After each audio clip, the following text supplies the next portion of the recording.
The A7 III in 2020, is it still worth it?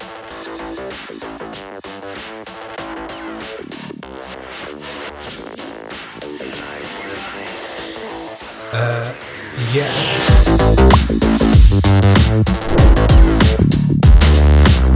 So my channel has grown very slowly. Bear with me, I'm putting this in context. I'm at just a little under 2,500 subs at the time of recording this video, and the channel is almost 6 years old. Slow growth. I'd say the main reason, other than, well, this, is the fact that my uploading has been quite sporadic, and there's a reason for that too. Although now I'd like the channel to grow and I'd love to be making more content for this channel, the general growth of this channel a lot of times, it's never been my main aim as far as my video production goes. The main thing I've done is used this as a place to learn and play, and boy, have I played. I started the channel back in 2016 when I got my first ever DSLR, a Nikon D3200, a great beginner camera and one I really learned the basics on. I created quite a bit with that little guy, but one thing I realized early on was that the camera didn't really matter. Well, at that point anyway. Yeah, it was important for B-roll and close-ups of products I was discussing, but pretty quickly, my main talking head camera on this channel became that Logitech C920 webcam. With the right light, that little fella was great. Plus being able to record straight into the computer at the time really sped up my workflow because I was editing on a potato of a PC. That said, I upgraded within a couple of years to the Canon A7iii, that's what I'm recording on now, as video overtook photography and what I was using my main camera for. Canon's dual pixel autofocus blew Nikon's video AF out of the water at the time, and it seemed the most sensible choice at a point when I was able to fund an upgrade. The Nikon to Canon ecosystem switch wasn't too bad, to be honest, and nothing compared to switching from Canon to Sony. I mean, like, whoa. The A7iii did everything I needed it to and helped me learn and develop even more. You see, I am completely self-taught when it comes to this game. Well, as self-taught as you can be with learning from YouTube tutorials. There's no one stood over your shoulder saying, no, you're doing that when you should be doing this, or if you switch that setting to this, that'll make it better. You get what I mean. So why the massive leap from a crop body Canon to the full frame beast of the Sony? Simply, I won a competition. Yeah, I'm still pretty sure that I was one of the only entrants, but back in 2018, I entered one of my old photos into a photography competition. The theme was rooftops, and when I saw it, I knew of one particular photo that I'd taken that I could kind of crowbar into that category. I called it Sunset Constructed. Inspired. But hey, it won, and the grand prize was £2,000 in photo vouchers with an online photo retailer based in London, the Sony A7 III. It was 2K at the time without any lens, so I added a couple of £100 and got the 28-70 kit lens with it. Hold on.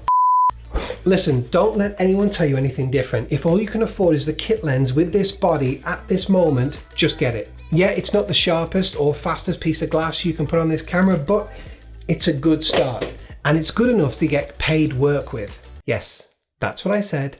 Paid work with the so-called kit lens. So fast forward to this past year and the Sony A7 III is the main reason I can pay my bills. Yeah. Okay, my wife runs the business with military precision, and if it weren't for her, I'd be still sat refreshing my inbox wondering why prospective clients weren't replying to my costing.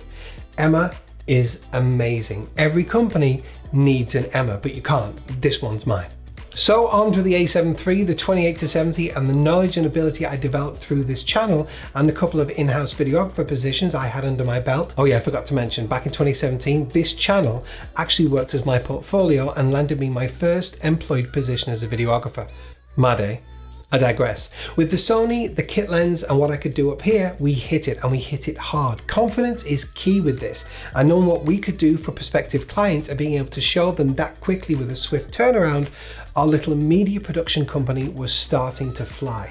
To switch from Canon to Sony was a huge one, and pretty soon after charging my first battery and turning on the Sony, I realized I wasn't in Kansas anymore.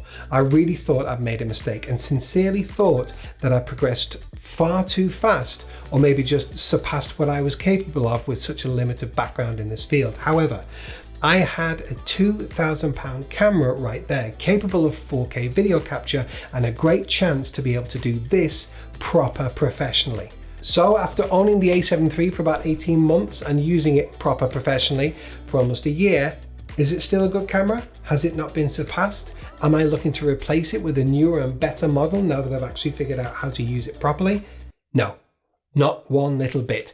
It's such a capable camera for what I need it for. It's perfect. I've added to the kit lens, but not with any massively expensive lenses. I've had the 85mm 1.8 from Viltrox.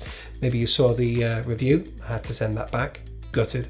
But I've personally bought the 50mm 1.8, review of that, chuck it up there. And I picked up quite recently the Samyang 18mm 2.8. If you're looking for an inexpensive wide angle lens for this thing, I'll be doing a review very, very soon. So yeah, okay, I'm currently looking to add the Tamron 24-70 because I would imagine I'm currently one of the only A7 III owners without one. But other than that, I'm good right now. We've invested other kit to support it. The small rig cage with the handle. Oh, it's so good. We've also got an external monitor because, well, you know, no flippy screen.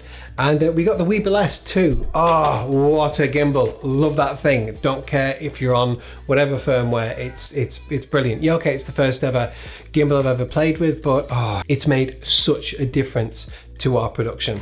And with those bits, you know, I'm good, you know. In terms of video production with the A7 III at the heart of it all, it's all the surrounding kit that I'll be looking at getting and upgrading before I even consider replacing this little guy. I mean, look at the side and it can do, oh, it's amazing.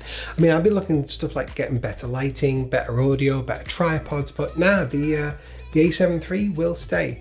I hope you've enjoyed all the B-roll that I've been showing throughout this. All of that has been shot on the A7 III, other than, you know, the flashbacks to the channel that was on the Nikon and the Canon. And of course, well, like, you know, this 70D with the 18-55 kit lens, I think. If you're considering picking one of these up, and I think I've done that enough in this video, I'd say it's a good time to start looking, as although a used body is nothing to be sniffed at when it comes to saving a little bit, buying a camera body like this new with the warranty that it comes with is definitely the way to go, and they're only going to get cheaper. Affiliate links in the description if you'd like to support the channel and pick one up yourself. But seriously, A7 III in 2020, no problem. That's it, guys. I hope you found this helpful. Any questions, pop them in the comments below and I'll do my best to answer. But for now, my name's Adam. This is Musing of a Man. Thanks so much for watching. I'll see you on the next one.